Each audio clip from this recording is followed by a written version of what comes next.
শহীদ বুদ্ধিজীবী দিবসে জাতির শ্রেষ্ঠ সন্তানদের স্মরণ করছে পুরো জাতি। রাজধানীর মিরপুরে শহীদ বুদ্ধিজীবী স্মৃতিসৌধে সকাল ৭টায় প্রথমে রাষ্ট্রপতি মোহাম্মদ শাহাবুদ্দিন শ্রদ্ধা জানান শহীদ বুদ্ধিজীবীদের প্রতি। এরপর সকাল ৭:15টার কিছু পরে শ্রদ্ধা নিবেদন করেন প্রধান উপদেষ্টা ডক্টর মোহাম্মদ ইউনূস। সালাম জানান সশস্ত্র বাহিনীর চৌকস দল। এরপর বুদ্ধিজীবী স্মৃতিসৌধে একে একে শ্রদ্ধা জানান সাধারণ মানুষ। আফজাল হোসেনের রিপোর্ট। ১৯৭১ সালের ১৪ ডিসেম্বর স্বাধীনতার আগ মুহূর্তে এসে পাক হানাদার বাহিনী শেষ শক্তি প্রয়োগ করে দেশের বুদ্ধিজীবীদের ওপর। বাড়ি থেকে তুলে এনে হত্যা করা হয় জাতির শ্রেষ্ঠ সন্তানদের। সেই ঐতিহাসিক দিনকে স্মরণ করতে মিরপুরে শহীদ বুদ্ধিজীবী স্মৃতিসৌধে ফুল দিয়ে শহীদদের প্রতি শ্রদ্ধা নিবেদন করেছেন রাষ্ট্রপতি মোহাম্মদ শাহাবুদ্দিন।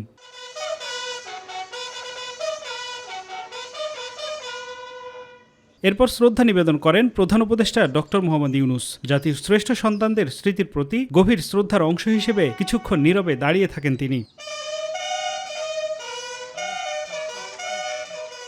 এ সময় উপস্থিত ছিলেন বীর মুক্তিযোদ্ধা, অন্তর্বর্তী সরকারের উপদেষ্টা, সামরিক ও বেসামরিক কর্মকর্তারা।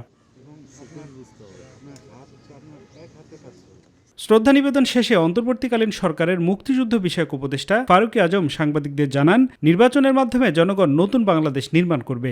নতুন বাংলাদেশ তো জনগণ তৈরি করবে, এটা জনগণের সর্ব অবস্থান থেকে জনগণের পার্টিসিপেশনে নতুন বাংলাদেশ গড়ে উঠবে। সামনে তো একটা নির্বাচন আসছে, সেই নির্বাচনে জনগণ অংশ নেবে, আনন্দ উৎসবের সাথে অংশগ্রহণ করবে এবং তার পরবর্তী পর্যায়ে জনগণের মতামতের ভিত্তিতে যে সমস্ত সরকার আসবে বাংলাদেশে আগামী ভবিষ্যতে, তার জন্য একটা জুলাই সনদ হয়েছে, তারই ভিত্তিতে নতুন বাংলাদেশ গড়ে উঠবে। এরপর একে একে শ্রদ্ধা নিবেদন করতে আসেন বিভিন্ন রাজনৈতিক দলের নেতাকর্মী, বিভিন্ন পেশাজীবী সংগঠন সহ সর্বস্তরের মানুষ। আফজাল হোসেন, মাই টিভি, ঢাকা। ১৯৭১ সালের ১৪ ডিসেম্বর বিজয়ের আগ মুহূর্তে জাতি হারায় তার শ্রেষ্ঠ সন্তানদের। শহীদ বুদ্ধিজীবী দিবসে সকাল থেকেই একে একে বিভিন্ন রাজনৈতিক, সামাজিক ও পেশাজীবী সংগঠন শহীদ বুদ্ধিজীবীদের প্রতি শ্রদ্ধা জানায়। বিশিষ্টজনরা বলেন, জাতি যখন নতুন করে একটি গণতান্ত্রিক বাংলাদেশ গড়ার স্বপ্ন দেখছে, ঠিক তখনই দেশের শত্রুরা হত্যাকাণ্ড ও সহিংসতায় লিপ্ত হয়েছে। নির্বাচন বানচাল ও অভ্যুত্থানকে নস্যাৎ করতেই টার্গেট কিলিং হচ্ছে বলেও জানান তারা। এসএম আরিফের রিপোর্ট। রাষ্ট্রীয় আনুষ্ঠানিকতা শেষে সর্বসাধারণের জন্য উন্মুক্ত করে দেওয়ার পর ঢল নামে মিরপুর শহীদ বুদ্ধিজীবী স্মৃতিসৌধে। শহীদদের শ্রদ্ধা জানাতে শুরুতে কম থাকলেও বেলা বাড়ার সাথে সাথে মানুষের আগমন বাড়ে। ফুল দিয়ে শ্রদ্ধা জানান বিভিন্ন রাজনৈতিক, সামাজিক ও পেশাজীবী সংগঠনের নেতাকর্মীরা। শ্রদ্ধা জানাতে এসে বিশিষ্টজনরা জানান, ৫৪ বছরেও সুফল মেলেনি স্বাধীনতার। গণতন্ত্রের জন্য বারবার জীবন দিতে হয়েছে এই জাতিকে। আমরা যেটুকু এগিয়েছি তা প্রত্যাশার সমান নয়, আরও বেশি আমাদের এগোতে হবে। রক্তের ওপর দাঁড়িয়ে যখন একটা বড় অর্জন করি, সেই অর্জনের যে শক্তি, সেটাকে ধরে রাখার জন্য আমাদের যে অঙ্গীকার, সেটার মধ্যেই সমস্যা। যে আদর্শ নিয়ে বাংলাদেশের মানুষ যুদ্ধ করেছিল এবং এই দেশের যারা বুদ্ধিজীবী তারা যে আদর্শের উপর ভিত্তি করে জীবন দিয়েছিল, আমরা তার সমুন্নত। দেশ ও জাতির শত্রুরা সুযোগ পেলে আবারও আঘাত আনতে পারে। তাদের প্রতিহত করতে ঐক্যবদ্ধ থাকা জরুরি বলে মনে করেন বিভিন্ন শ্রেণী পেশার মানুষ। এই প্রতিটি দিন এবং ক্ষণ ১৯৫২ থেকে ২০২৪ এর পরম্পরা আছে এবং এগুলো আমাদের জাতির মৌলিক পরিচয়ের মাইলফলক। গণতান্ত্রিক অগ্রযাত্রাকে অক্ষুণ্ণ রাখবো, সমস্ত চক্রান্তকে ব্যর্থ করে দিয়ে বাংলাদেশকে নতুনভাবে আমরা গড়ে তুলব ইনশাআল্লাহ। ন্যূনতম একটা জাতীয় ঐক্য আমাদের মধ্যে রাখতে হবে। আমাদের মধ্যে বিভক্তি থাকলে ফ্যাসিস্ট শক্তি সেটা থেকে সবচেয়ে বেশি সুবিধাপ্রাপ্ত হবে। শহীদ এই সূর্য সন্তানদের আত্মত্যাগের মধ্য দিয়েই আগামীর বাংলাদেশ হবে দুর্নীতিমুক্ত ও বৈষম্যহীন, এমন প্রত্যাশা আগতদের। ৭১-এর ২৫ মার্চ কাল রাতে এদেশে বুদ্ধিজীবীদের উপর প্রথম আঘাত হানে পাক সেনারা। ১৪ ডিসেম্বর ছিল সেই ধারাবাহিকতার চূড়ান্ত এবং সবচেয়ে ভয়াবহ রূপ। গোবিন্দচন্দ্র, মনির চৌধুরীদের হত্যার মধ্য দিয়ে এদেশে মেধার উপর যে আঘাত হানা হয়েছিল, তা আজও বয়ে বেড়াচ্ছে জাতি। এসএম আরিফ, মাই টিভি, মিরপুরের শহীদ বুদ্ধিজীবী কবরস্থান, ঢাকা। গণতন্ত্রের আকাঙ্ক্ষা বাস্তবায়নের পথে বিভিন্ন চক্রান্ত চলছে বলে মন্তব্য করেছেন বিএনপি মহাসচিব মির্জা ফখরুল ইসলাম আলমগীর। তিনি বলেন, ৭১-এর মতো একটি শক্তি ধর্মের নামে দেশকে বিভক্ত করতে চায়। ইঞ্জিনিয়ার্স ইনস্টিটিউশন মিলনায়তনে শহীদ বুদ্ধিজীবী দিবস উপলক্ষে বাংলাদেশ জাতীয়তাবাদী মুক্তিযোদ্ধা দলের আলোচনা সভায় তিনি এসব কথা বলেন। ষড়যন্ত্র করে কখনো সফলতা অর্জন করা যায় না মন্তব্য করে তিনি বলেন, আগামী নির্বাচন বাংলাদেশের পক্ষে উদারপন্থী ও স্বাধীনতা বিরোধী শক্তির মধ্যে নির্বাচন। জনগণের ঐক্য দিয়ে নির্বাচনের মাধ্যমে গণতান্ত্রিক বাংলাদেশ নির্মাণ করতে হবে বলেও জানান মির্জা ফখরুল। এইভাবে হাদিকে হত্যা করার চেষ্টার মধ্য দিয়ে, এরশাদুল্লাহকে হত্যা করার চেষ্টা দিয়ে বাংলাদেশে অস্থিতিশীল পরিস্থিতি সৃষ্টি করতে চাইছে। কিন্তু আমরা জানি বাংলাদেশের মানুষ তাদের এই চক্রান্তকে সফল হতে দেবে না, অতীতে দেয়নি কখনো। আমার বিশ্বাস, আমাদের সকলের বিশ্বাস যে আমরা বাংলাদেশের মানুষ ঐক্যবদ্ধ হয়ে সেই পথেই যাবে যে পথে বাংলাদেশের মুক্তি রয়েছে, যে পথ আমাদেরকে দেখিয়েছেন শহীদ প্রেসিডেন্ট জিয়া রহমান, যে পথ আমাদেরকে দেখিয়েছেন আমাদের নেত্রী দেশনেত্রী বেগম খালেদা জিয়া, এবং যে পথ এখন দেখাচ্ছেন আমাদের নেতা তারেক রহমান। গুলিবিদ্ধ ইনকিলাব মঞ্চের মুখপাত্র ওসমান হাদির শারীরিক অবস্থার এখনও দৃশ্যমান কোনো উন্নতি হয়নি বলে জানিয়েছেন তার চিকিৎসায় গঠিত মাল্টিডিসিপ্লিনারি মেডিকেল বোর্ডের সদস্যরা। বিশেষজ্ঞ চিকিৎসকদের মতে তার মস্তিষ্কের অবস্থা আগের মতোই অত্যন্ত আশঙ্কাজনক পর্যায়ে রয়েছে। তাকে বিদেশ পাঠানোর পরিকল্পনাও চলছে। সকালে মেডিকেল বোর্ডের জরুরি বৈঠক শেষে এ তথ্য জানানো হয়। বর্তমানে লাইফ সাপোর্টের মাধ্যমে হাদির শ্বাস প্রশ্বাস চালু রাখা হয়েছে, তবে স্প্লিন্টারের কিছু অংশ এখনও মস্তিষ্কে রয়ে গেছে। ব্রেন স্টেম, যেটাতে হৃদযন্ত্র এবং শ্বাস প্রশ্বাস সেন্টার থাকে, ঠিক সেই সেন্টারের সামনে দিয়ে সার্কেল অফ উইলিস, যেখানে সবচেয়ে বেশি রক্তনালীগুলো থাকে, ওই রক্তনালীর সামনে দিয়ে একদম এফোর ওপর হয়ে গিয়েছে। তার মানে খুব এক্সপার্ট হ্যান্ড ছাড়া এরকম, এবং সে যদি অভিজ্ঞ না হয় এই জায়গা দিয়ে গুলি করতে পারে না। তো আমরা দেখতে চাই দেশের যে আইন শৃঙ্খলা পরিস্থিতি, সেই আইন শৃঙ্খলা পরিস্থিতি এখন পর্যন্ত তাকে গ্রেপ্তার করা সম্ভব হয় নাই। এবং আমরা যারা অ্যাক্টিভিস্ট আছি, আমরা যারা জুলাইয়ের পক্ষের শক্তি আছি, তারা সবাই আমাদের জীবন হুমকির মুখে আছে বলে আমরা মনে করি। কে এখনো নিবিড়ভাবে পর্যবেক্ষণের মধ্যে আছে এবং তার পরিবার তাকে উন্নত চিকিৎসার জন্য হয়তোবা বিভিন্ন জায়গায় নেওয়ার জন্য চেষ্টা করছে, তবে সেটা তার পরিবার সিদ্ধান্তটাই চূড়ান্ত বলে আমরা মনে করি। ওসমান হাদির উপর হামলায় ব্যবহৃত মোটরসাইকেলটির নম্বর প্লেটের সূত্র ধরে একজনকে গ্রেফতার করা হয়েছে। রাতে মোহাম্মদপুর থেকে মোটরসাইকেল মালিক আব্দুল হান্নানকে গ্রেফতার করা হয়। সকালে ডিএমপির মিডিয়া সেন্টারে সাংবাদিকদের এসব তথ্য জানান ডিসি মিডিয়া তালিবুর রহমান। বলেন, হত্যার ঘটনায় হান্নান জড়িত কিনা সে বিষয়টি খতিয়ে দেখা হচ্ছে। ওসমান হাদিকে গুলি করা অপরাধীদের গ্রেফতারের সর্বোচ্চ চেষ্টা করা হচ্ছে। এর মধ্যে শুটারকে শনাক্ত করা হয়েছে। এক প্রশ্নের জবাবে তিনি বলেন, অপরাধীরা পালিয়ে গেছে কিনা এমন কোনো তথ্য জানা নেই বলেও জানান তিনি। এদিকে হাদিকে গুলি করার ঘটনায় সন্দেহভাজন মাসুদের সব ব্যাংক হিসাব জব্দ করা হয়েছে। এখানে ঘটনাস্থলের আশেপাশে সিসিটিভি ফুটেজ বিশ্লেষণ করে মোহাম্মদ আব্দুল হান্নান নামে এক ব্যক্তিকে র্যাব কর্তৃক পল্টন থানায় হস্তান্তর করা হয়েছে এবং একটা মোটরসাইকেলের নাম্বার প্লেট উল্লেখ করা হয়েছে। আমরা এই বিষয়টা তদন্ত করে দেখছি। যে আপনি বলেছেন সীমান্ত পাড়ি দেওয়ার কথা, এই সংক্রান্ত তথ্য এই মুহূর্তে আমাদের কাছে নেই, তবে আমরা চেষ্টা করছি, সম্ভাব্য সব জায়গায় অভিযান পরিচালনা করা হচ্ছে এবং আমাদের গোয়েন্দারাও তৎপর রয়েছে। গত কিছুদিন আগে থেকে যেসব ঘটনা ঘটেছে, এরকম হেনিয়াস ক্রাইম যেগুলো হয়েছে, বেশিরভাগ ক্ষেত্রে কিন্তু আমরা দ্রুত অপরাধীদের গ্রেফতার করতে সক্ষম হয়েছি। আমরা চেষ্টা করছি এবং আশা করি এই ক্ষেত্রেও আমরা সফলকাম হব। ওসমান হাদির হামলাকারীদের ধরতে সরকার সর্বোচ্চ চেষ্টা করছে বলে জানিয়েছেন তথ্য ও সম্প্রচার মন্ত্রণালয়ের নতুন উপদেষ্টা সৈয়দা রিজওয়ানা হাসান। সকালে সচিবালয়ে তথ্য ও সম্প্রচার মন্ত্রণালয়ের কর্মকর্তাদের সাথে মতবিনিময় সভায় সাংবাদিকদের প্রশ্নের জবাবে তিনি এ কথা বলেন। রিজওয়ানা হাসান বলেন, মানুষকে ভয় দেখাতে ও নির্বাচনের ভিত দুর্বল করতে হামলা করা হচ্ছে, তবে নির্বাচন ঘোষিত সময়ই হবে। তিনি দাবি করেন, আইনশৃঙ্খলা পরিস্থিতি নিয়ন্ত্রণে রাখতে সরকার ও বিচার বিভাগের মধ্যে সমন্বয় আছে। গণমাধ্যমকে শক্তিশালী গণমুখী হিসেবে দেখতে চান বলেও জানান এই উপদেষ্টা। আমরা স্পষ্ট বলতে চাই যে নির্বাচনের যে তারিখ ঘোষণা করা হয়েছে, নির্বাচন সেই তারিখই হবে। অপচেষ্টা যে থাকবে, 16 বছরের স্বৈরাচারী শাসনের যে ফুটপ্রিন্টটা রয়ে গেছে, সেটার কিছু কিছু আউটকামই এগুলো। বাংলাদেশের মানুষ সবসময় এই ধরনের আক্রমণ প্রতিহত করেছে। সরকার বাংলাদেশের মানুষকে সাথে নিয়ে এই ধরনের হীন, কাপুরুষোচিত এবং ষড়যন্ত্রমূলক আক্রমণের জবাব দিবে সঠিকভাবে নির্বাচনটা অনুষ্ঠানের মাধ্যমে। যে ঘৃণ্য অপরাধটা হয়েছে সেই ঘৃণ্য অপরাধের অপরাধীকে খুঁজতে সরকার সর্বোচ্চ এবং সর্বাত্মক প্রচেষ্টা চালাচ্ছে। ত্রয়োদশ জাতীয় সংসদ নির্বাচনের ব্যালট এবং গণভোটের ব্যালট একই বাক্সে ফেলতে হবে। গণভোটের ব্যালট হবে গোলাপি। শনিবার নির্বাচন কমিশন থেকে জারি করা এক পরিপত্রে এই তথ্য জানানো হয়েছে। এতে বলা হয়েছে একই দিনে অনুষ্ঠিত হবে গণভোট ও জাতীয় নির্বাচন। জাতীয় নির্বাচনের ব্যালট সাদা হলেও গণনার সুবিধার্থে গণভোটের ব্যালটের রং হবে গোলাপি। এছাড়া গণভোট ও জাতীয় নির্বাচনের ব্যালট একই বক্সে ফেলা হবে। 2026 সালের ফেব্রুয়ারিতে অনুষ্ঠেয় গণভোটের প্রশ্ন ভোটদানের সময় রিটার্নিং অফিসার, সহকারী রিটার্নিং অফিসার ও ভোট গ্রহণ কর্মকর্তা নিয়োগ, ভোট গ্রহণ পদ্ধতি নির্ধারণ, ফলাফল প্রকাশ সহ বিভিন্ন বিষয়ে ইসি এই পরিপত্র জারি করে।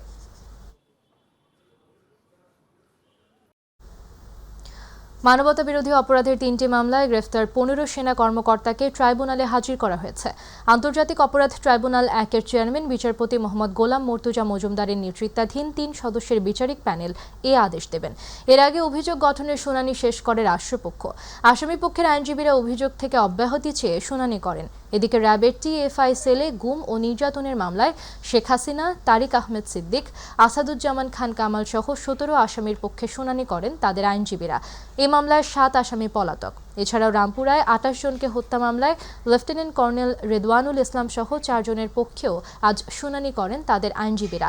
এ মামলায় রেদওয়ানুল ইসলাম ও সেনা কর্মকর্তা রাফাত বিন আলম গ্রেফতার আছেন। বাকি 2 আসামি পুলিশ কর্মকর্তা পলাতক।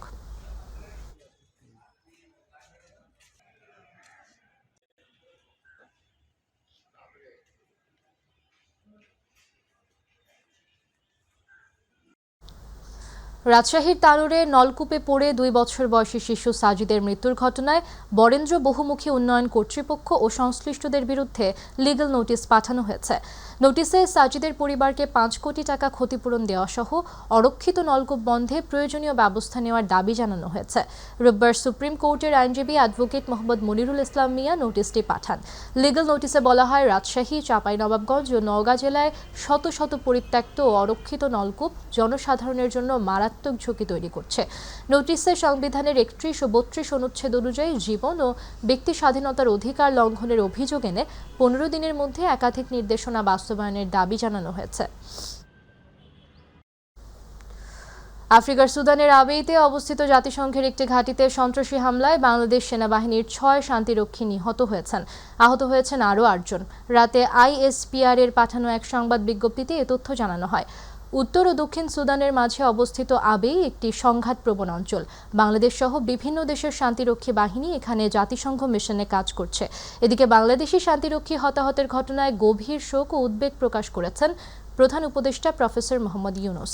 এক বিবৃতিতে প্রধান উপদেষ্টা বলেন, শান্তি ও স্থিতিশীলতা প্রতিষ্ঠার মহান দায়িত্ব পালনের সময় 6 জন বীর শান্তিরক্ষীর শাহাদাত বরণ এবং আরও 8 জনের আহত হওয়ার সংবাদে জাতি গভীরভাবে মর্মাহত। বীরদের এই আত্মত্যাগ একদিকে জাতির গৌরব, অন্যদিকে গভীর বেদনার। আসন্ন ত্রয়োদশ জাতীয় সংসদ নির্বাচনকে সামনে রেখে মাদারীপুর 3 সংসদীয় এলাকায় বইছে ভোটের হাওয়া। সভা সমাবেশ, উঠান বৈঠক আর গণসংযোগে ব্যস্ত সময় পার করছেন বিভিন্ন রাজনৈতিক দলের প্রার্থীরা।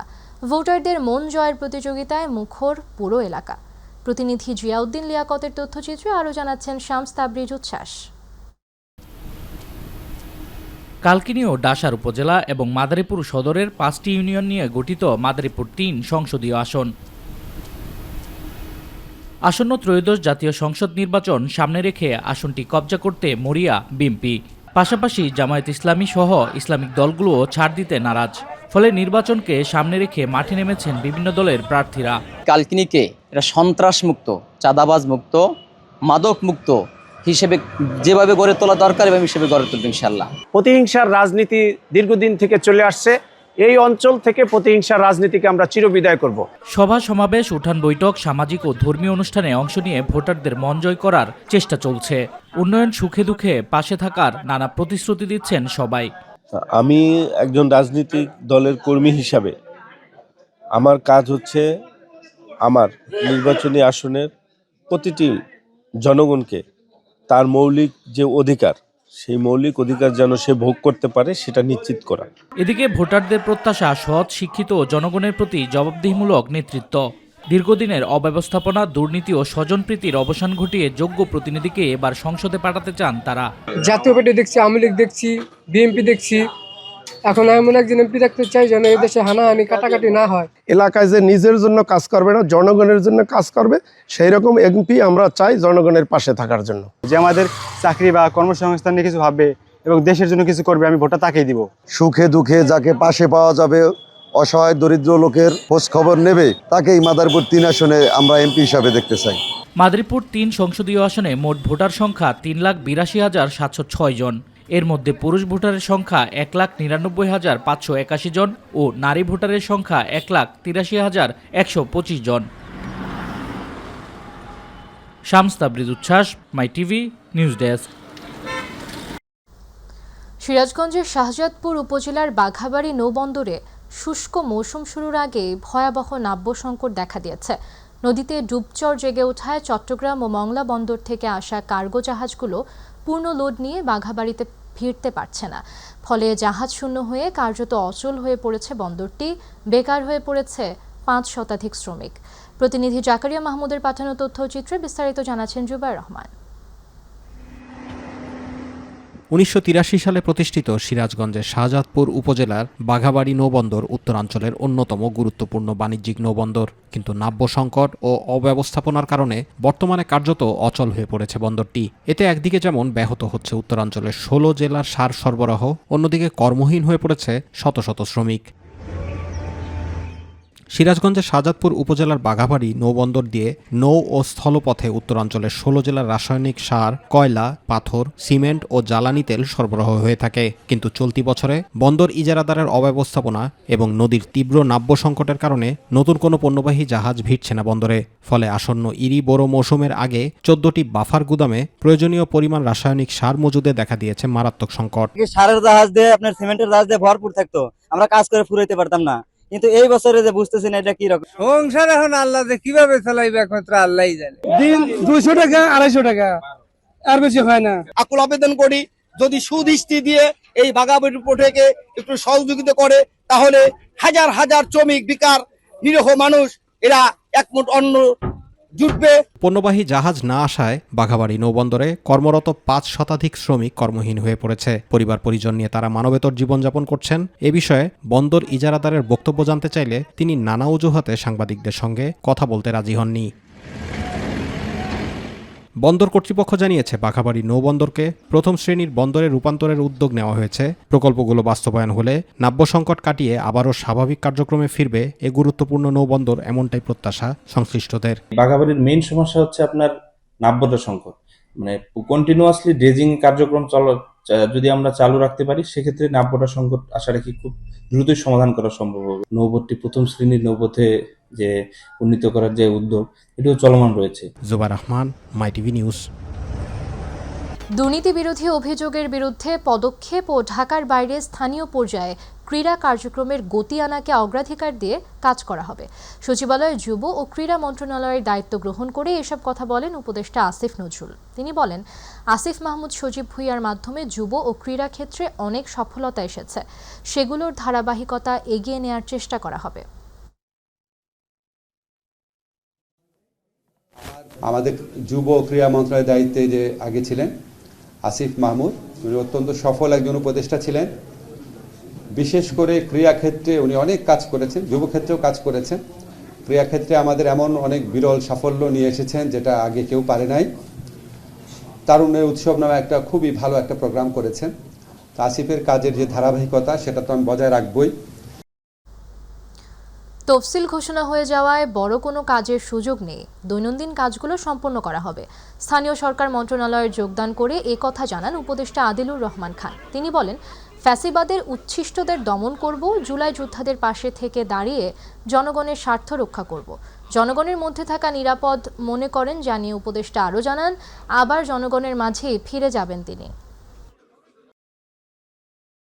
আসলে ডে টু ডে ওয়ার্ক ছাড়া তো খুব বেশি কিছু করার নাই। এর মধ্যে নির্বাচনের তফসিল হয়ে গেছে, বড় কোনো কাজে তো হাত দেওয়ার সুযোগ নাই।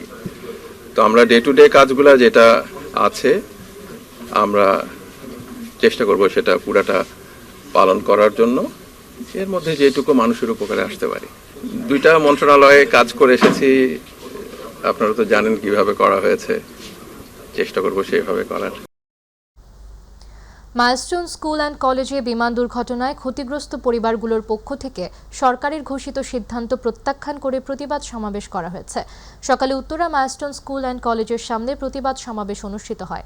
গত 11 ডিসেম্বর প্রধান উপদেষ্টার প্রেস সচিব গণমাধ্যমে জানান, মাইলস্টোন স্কুল অ্যান্ড কলেজে বিমান বাহিনীর প্রশিক্ষণ যুদ্ধ বিমান দুর্ঘটনায় নিহত ও আহতদের পরিবারকে এককালীন ক্ষতিপূরণ দেওয়া হবে। তবে দুর্ঘটনায় ক্ষতিগ্রস্ত পরিবারগুলোর দাবি, এই সিদ্ধান্ত তাদের প্রতি অমানবিক ও অপমানজনক। প্রেস নোটে বলা হয়, কেবল এককালীন ক্ষতিপূরণে এই দুর্ঘটনার দায় এড়ানো যায় না। তারা অনতিবিলম্বে রিটের বাস্তবায়ন সহ দ্রুত কার্যকর পদক্ষেপ নেওয়ার দাবি জানিয়েছেন। একই সঙ্গে নিহতদের শহীদ মর্যাদা প্রদান, আহতদের আজীবন চিকিৎসা ও পুনর্বাসনের সম্পূর্ণ দায় রাষ্ট্রকে নিতে হবে বলেও উল্লেখ করা হয়।